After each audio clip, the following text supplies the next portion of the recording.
Types of interviews. 4 types of interviews for selection have been identified. These are preliminary interview. The interviews conducted to screen the applicants to decide whether further detailed interview will be required are called preliminary interviews.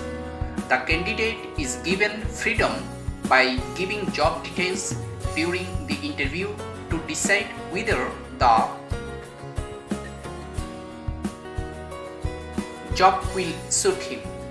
One of the drawbacks associated with the preliminary interview is that it might lead to the elimination of many desirable candidates in case interviewers don't have much and proper experience in evaluating the candidates. The positive argument, if any, for this method is that it saves time and money for the company. Patterned interview. In this interview, the pattern of the interview is decided in advance.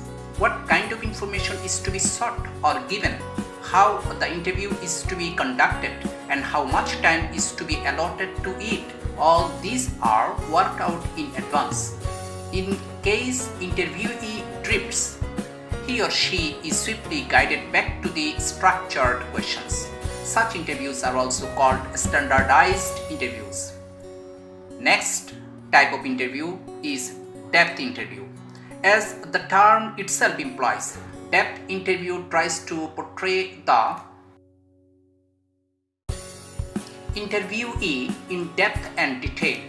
It accordingly covers the life history of the applicant along with his or her work experience, academic qualifications, health, attitude, interest, and hobbies. This method is particularly suitable for executive selection. Expectedly, depth interview involves more time and money in conducting it. Next one is stretch interview. Such interviews are conducted for the jobs which are to be performed under stretchful conditions.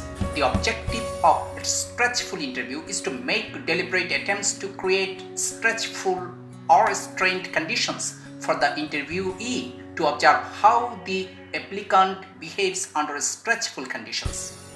The common methods used to induce stretch include frequent interruptions, keeping silent for an extended period of time, asking too many questions at a time, making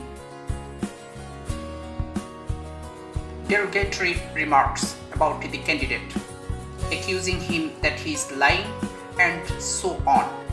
The purpose is to observe how the candidate behaves under the stretchful conditions, whether he loses his temper, gets confused or frightened. However, stretch inducing must be done very carefully by trained and skilled interviewer, otherwise it may result in dangers. Emotionally charged candidates must not be subjected to further stretchful conditions. The candidate should be given sufficient chance to cope with such induced stretch before he leaves. Here comes to an end of part 2 of interview. Best of luck, stay safe and take care.